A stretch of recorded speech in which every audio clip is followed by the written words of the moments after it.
오늘은 이 세대에 대해서 말씀을 드리겠습니다. 성경 마태복음 24장에 보면은 예수님과 제자들이 같이 앉아 있을 때 제자들이 질문하신 내용에 대해서 예수님께서 말씀하십니다. 예수께서 감람산 위에 앉으셨을 때 제자들이 조용히 와서 가로되 우리에게 이르소서 어느 때에 이런 일이 있겠사오며 또 주의 임하심과 세상 끝에는 무슨 징조가 있사오리까. 제자들은 예수님께 물었습니다. 주의 임하심과 세상 끝, 즉 주의 임하심은 예수님의 재림을 말씀하시는 것이고, 그리고 세상 끝이라는 것은 종말을 말씀합니다. 근데 이게 동시대에 일어나는 것이 아니라 개인적인 의견으로는 주의 임하심, 예수님의 재림과 세상 끝에는 천년의 기간이 있다고 믿습니다. 그러면 여기서 주님의 임하심에 대하여 이야기할 때, 즉 예수님의 이미 임하신다는 것은 다시 오신다는 겁니다. 예수님께서 마태복음 24장에 예수님께서 오실 때 그 일어날 일들을 다 말씀하고 있습니다. 일어날 일들을 다 말씀하고 있는데, 근데 이 무화과나무 비유에 보면은 이 세대 안에 그 일이 다 이룬다고 하였습니다. 즉, 한 세대 안에 예수님께서 오신다는 이야기죠. 여기에 보면은 무화과나무 비유를 배우라. 그 가지가 연하여지고 잎사귀를 내면 여름이 가까운 줄을 아나니 이와 같이 너희도 이 모든 일을 보거든 인자가 가까이고 문 앞에 이른 줄 알라. 내가 진실로 너희에게 말하노니 이 세대가 지나기 전에 이 일이 다 이루리라.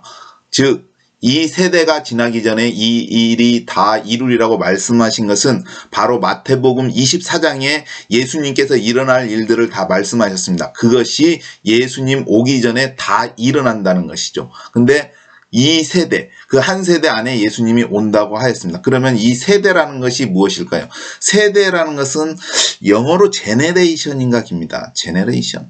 근데 그게 어떤 의미냐고 생각되면 한 사람이 태어나서 죽을 때까지의 그 기간에 포함된 사람들을 말합니다. 그래서 처음에는 이 개인적인 생각으로 예수님께서 이 세대라고 말씀하셨을 때 이 세대가 과연 무엇일까? 한국에서는 60갑자를 사용합니다. 사람이 오래 살기 때문에 옛날에는 그 60살 되면 오래 살았다고 해서 60갑자인가 그 한 갑자를 60갑자로 아무튼 하는데, 그래서 60년으로 생각을 했었는데,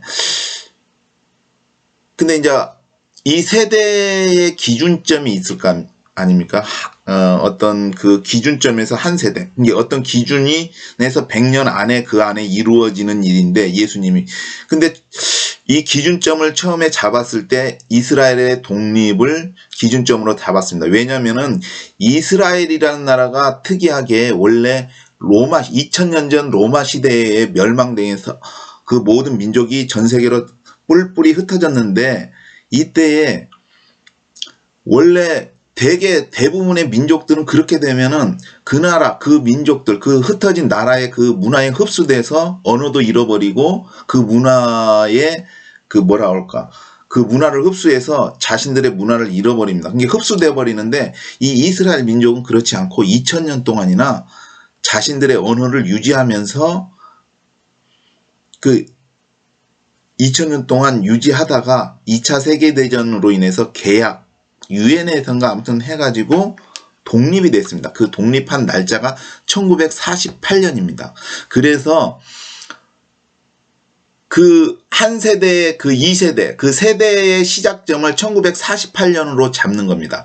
그래서 이게 이제 무화과나무 비유를 배울 때 그 이스라엘의 독립을 가지가 연한해지고 잎사귀를 내는 그것으로 생각을 해서 그 세대의 기준점을 1948년으로 잡았습니다. 그래서 60을 계산해도 2008년입니다. 근데 말이 안 되죠. 예수님이 안 오셨으니까. 그래서 그러면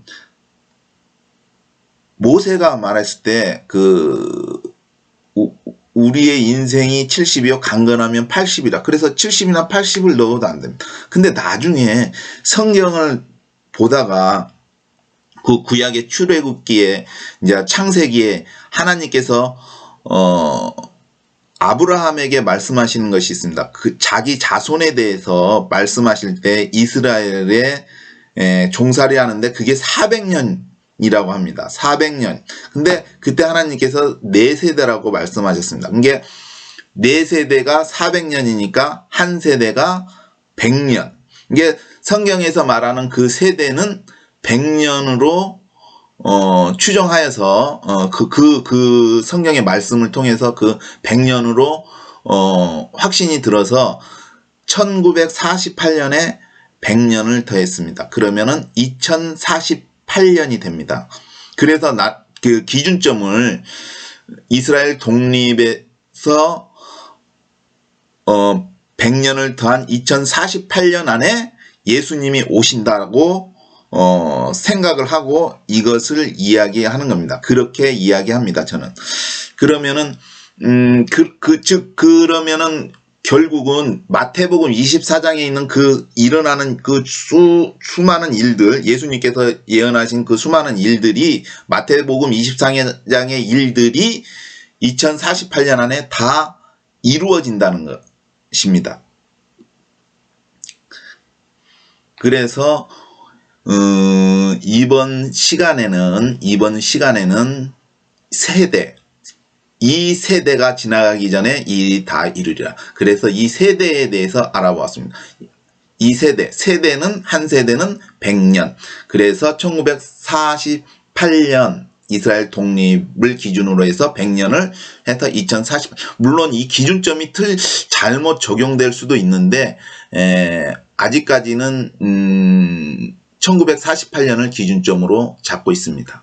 물론 제가 틀리면은 바꿀 수도 있겠지만 오늘은 세대에 대해서 이야기해 봤습니다. 물론 이제 예수님이 오실 때까지의 일들에 대해서 이제 성경이 어떻게 말하는가 또 그 말한 거에 대해서 내가 생각하는 부분들을 이야기하고자 합니다. 이게 소통하고자 합니다.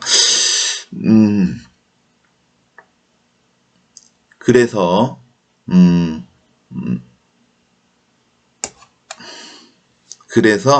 물론 제가 틀리는 부분도 있을 수 있습니다. 그때는 이제 댓글을 달아주시면은 그 부분에 대해서 성경과 틀린가 아닌가를 확인해 보고 다시 말씀드리겠습니다. 그리고 이게 왜 중요하냐면은 이것은 예수님의 재림이 왜 중요하냐면은 이것은 미래에 있을 일이지만 반드시 이루어질 일이고 우리 지금 현재 살아있는 사람들이 그것을 목격할 수 있기 때문입니다. 그래서 그 세대, 그러니까 1948년도에 태어난 사람은 예수님의 재림을 볼 수 있다는 것이죠. 그 세대 안에 이루어진다기 때문에. 근데 이제 맥시멈으로 2048년이지 그 전에 오실 수 있는 것입니다.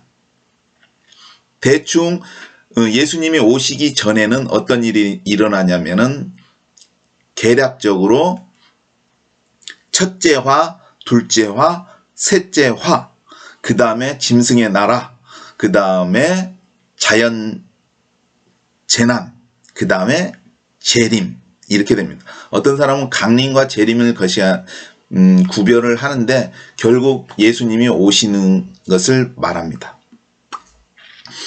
아무튼 이번 시간에는 세대에 대해서 이야기했습니다. 한 세대는 100년이고 그것은 이스라엘 독립 1948년을 기준으로 해서 2048년까지 예수님이 온다고 생각하는 바를 말씀드리는 것입니다. 아무튼 세대에 대해서 말씀드렸습니다. 끝.